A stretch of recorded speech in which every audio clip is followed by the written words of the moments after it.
Tide Talk with Webb is back. Woo!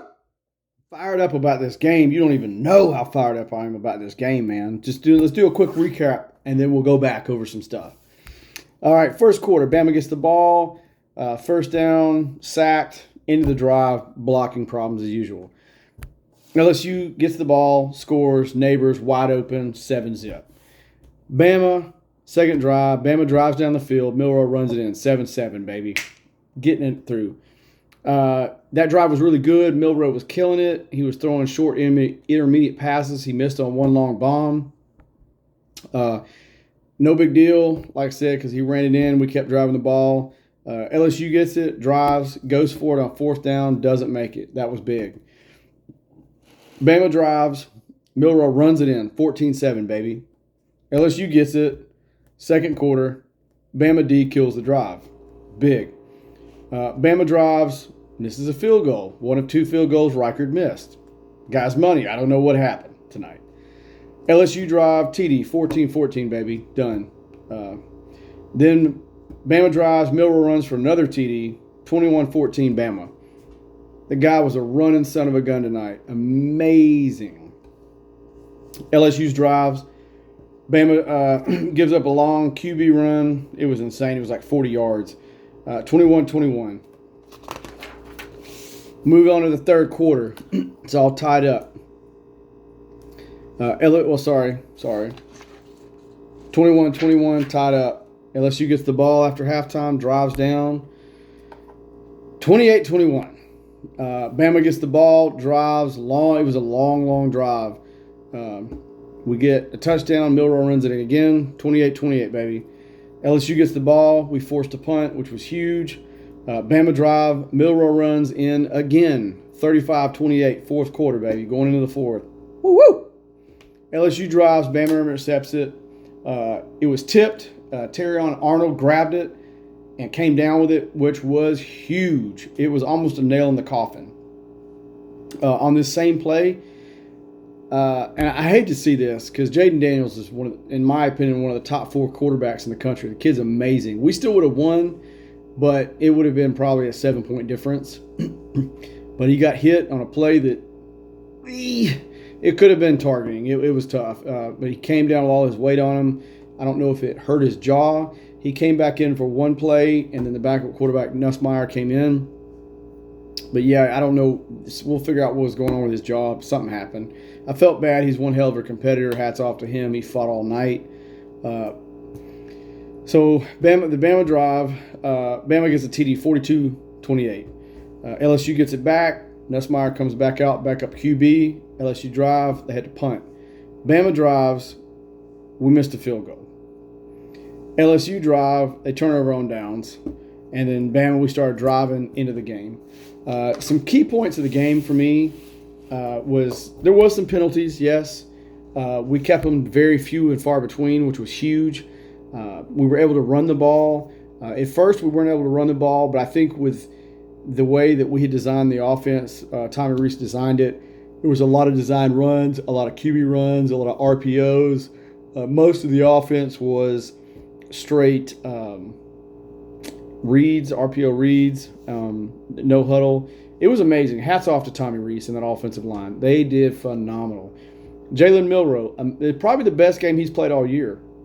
But I just really liked this scheme because, we ran the ball. We passed on first downs. You can see the confidence in him.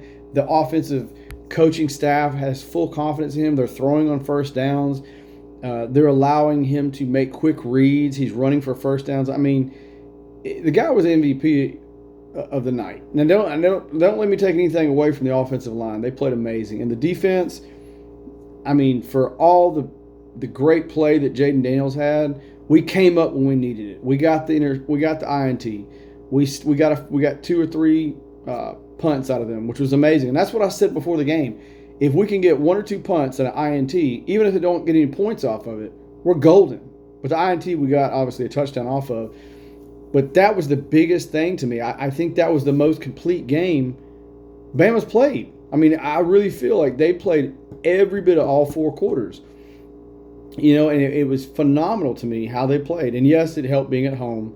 But when it counted, And it helped not having the last two drives. It really helped. And the game was in hand. It was 42-28, but it was in hand. But not having Jaden Daniels did hurt. It did hurt LSU. But even with him playing, we still, at that point, were in the driver's seat. We were going to win the game. We were up two scores at that point.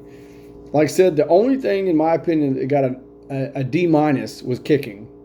For whatever reason, Riker he was not on tonight. And that's okay. We all have off games, and the team picked him up, the rest of the team, and we won the game. That's what counts. But I can't say how proud I am of this team. From where we started this season, from what we saw at Texas and South Florida to where we are now, it's like a different team.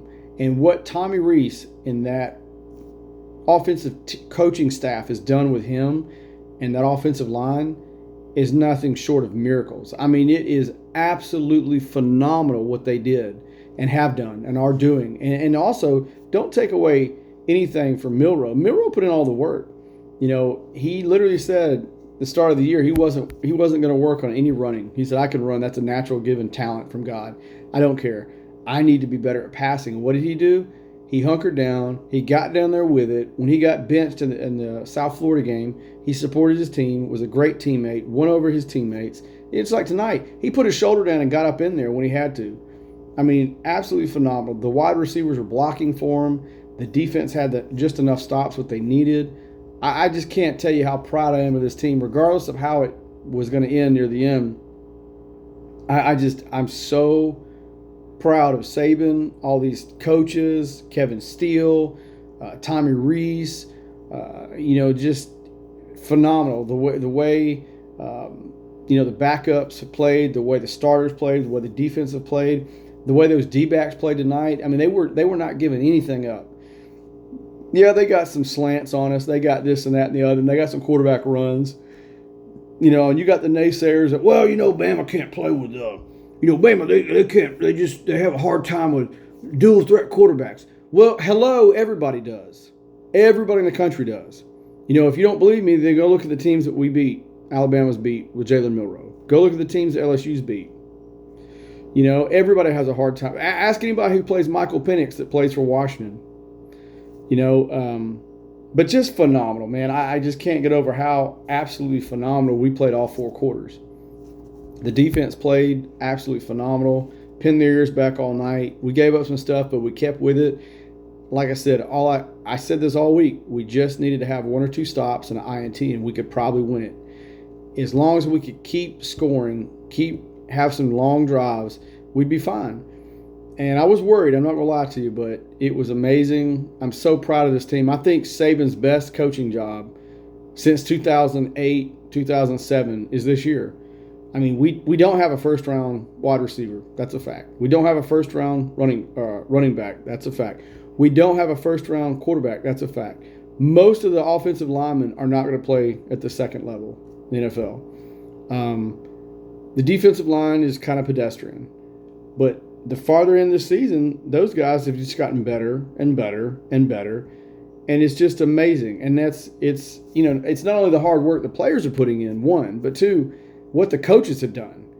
And I think they have done more and won more with less of a team than I've ever seen Saban have, except for the 2007, maybe 2008 year. Phenomenal. Absolutely phenomenal.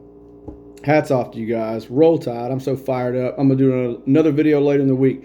Yee! Tide Talk Web is out.